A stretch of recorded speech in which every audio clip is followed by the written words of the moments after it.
if they don't immediately come long, you go back to towards crossover or ramp. You watch. You can help out a mid player if they're coming from mid through double doors, or you can help out that cat player. If they come through cat, and you can play two on plat too, right? If you think about it, like okay, the mid guy's going to be watching cat or double doors. If he sees the smoke at mid, he can call that out to you as far as like, hey, they might push up cat. Then you can rotate from long, to plat, and then have a crossfire watching cat with your rifler there.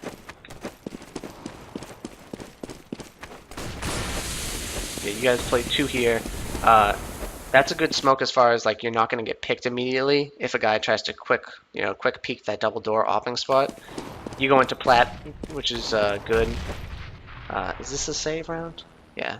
This is kind of a mixed save round. You take a risk here again. It's good. I think if this one works out for you, if the guy pushes out and you get him, it's good.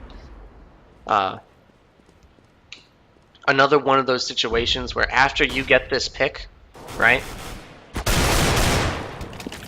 You pick up the AK, you don't see anyone. You don't see any other any AK fire trying to spam you either. There's probably not anyone there. What I would like to see is you keep pushing through long, and then try to get another pick, right? Be more aggressive. As soon as you don't see another guy long, you can probably call out, well, okay, they're not coming from long. You gotta have a pushed up cat. As soon as you turn the corner to look, T mid, you can realize, hey, they're not here either. Now we can fast rotate to B. Instead, you kind of take a long way around to rotate to B. I mean, it's long either way, but sometimes you can get, a flanking frag here or there.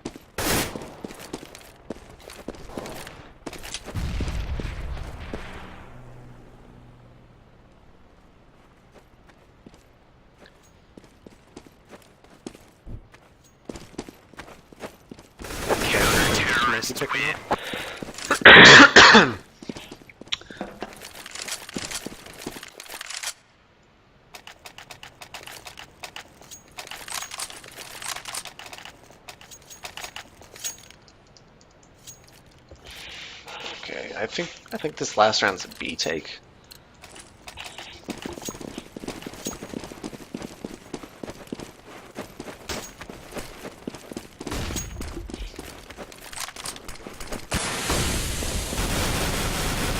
Okay, this is good map awareness as far as you get flashed and you know like I should go and pit.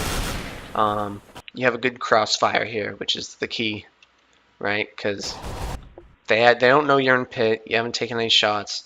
As soon as that first guy comes out, he's probably gonna see your teammate shooting at him, right? Then your teammate backs off, doesn't re-peek, and he's gonna be looking, waiting for the re-peek. Then you peek out, get the shot. Yeah, okay, you go straight through here. Yeah, this is a little rough. You play too long.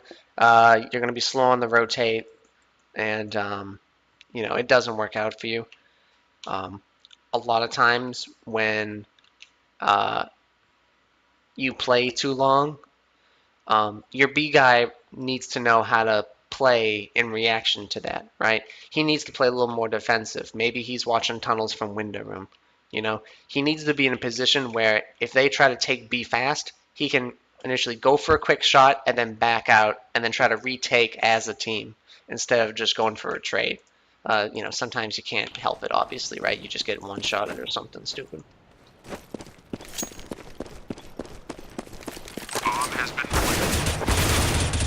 You up the stairs, just be a little more ready for the guy watching that.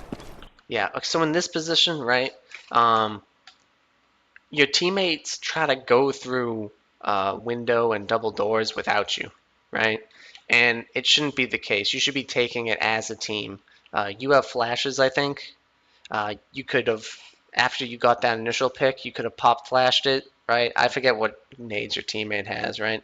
But you should be thinking about retaking it as a team like you were trying to take a normal site.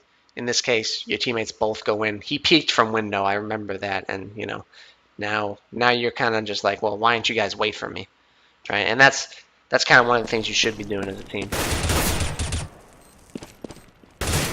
Ugh. Here's another CSGO situation where you can't spam that box. The cardboard boxes are invincible. Yeah.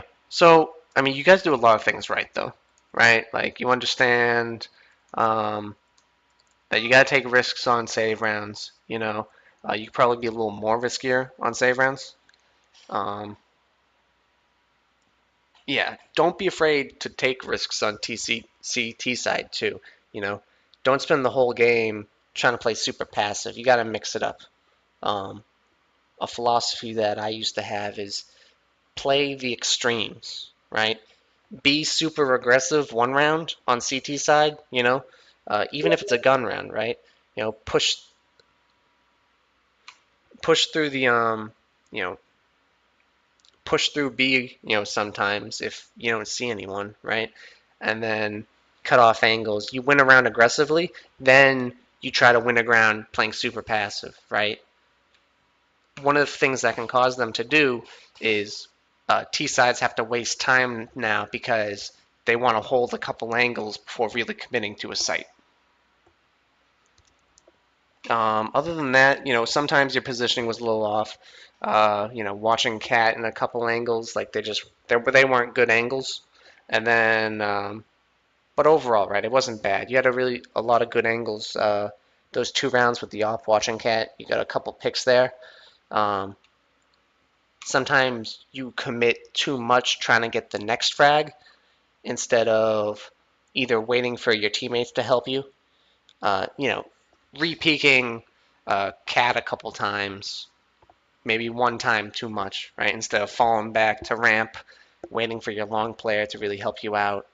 Um, Take another angle on the situation. Or and then the T side. Now there weren't a whole lot of you guys kept losing rounds, right? So usually when it's a little more even T side, when you have more gun rounds, you guys should be focused on working the T side rotates, especially not just in general, but on D2. On D2, it's a map that's a lot about tricking your opponent to rotate too quickly. You know, if you have a good control on mid, right, you can win the game. Just purely based on the fact that if you get a pick in a certain site, now the other team's worried. They're going to try to fast rotate, to make up for the 4v5 situation, and you can get easy frags like that if you have someone lurking. And if you're not sure how to play that role on a team, the rifle lurker, watch some Get Right demos. There are players who are known for that type of position. Tom, any other thoughts? I was not listening at all. My thoughts were in the channel comments. What are they?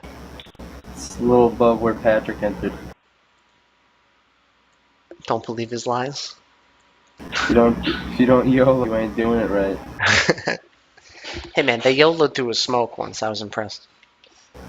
Did you tell him that for every 2 smart moves, one? Oh no, I didn't. No, that's fighting games, yo. We gotta reverse that. Oh, right. Every two dumb moves, moves. Yeah. one smart move.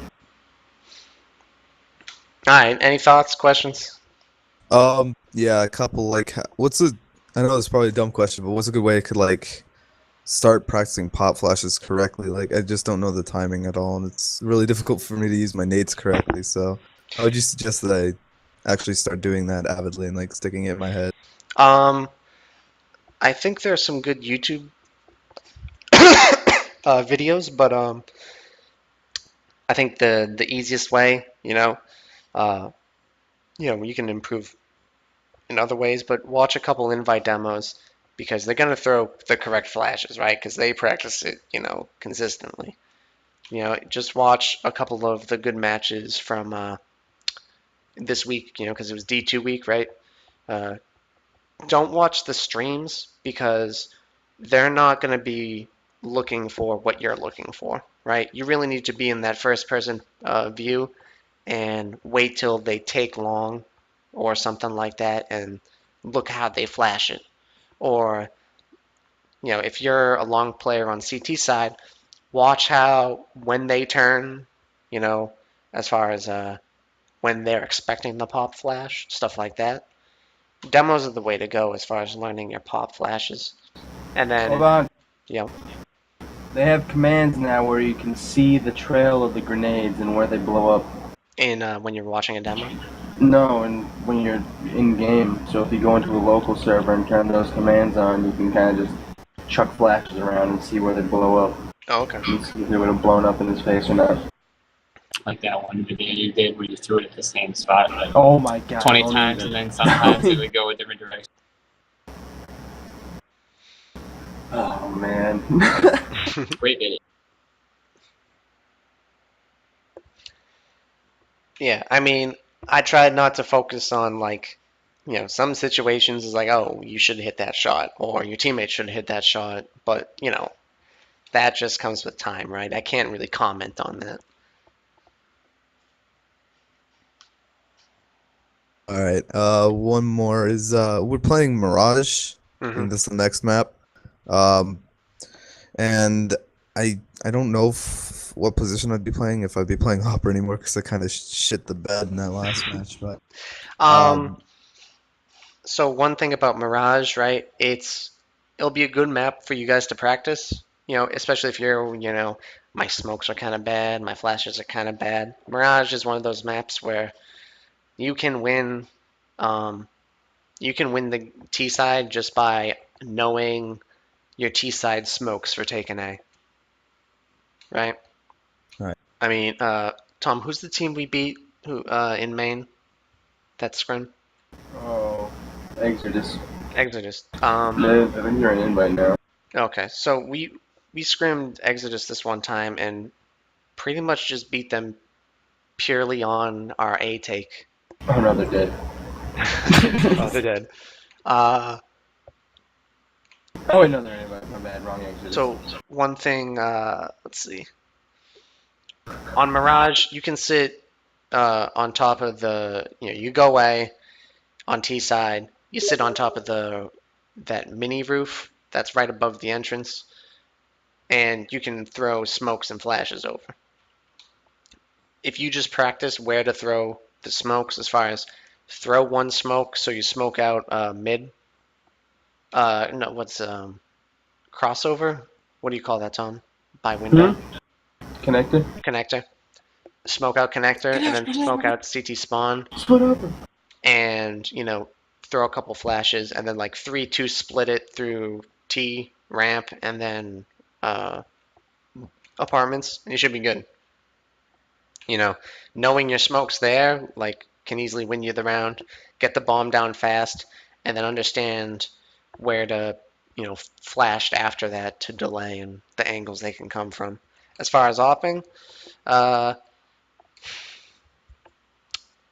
side, your opping wasn't awful, right? I wouldn't say it was awful, right? Zion probably had a couple better shots here and there.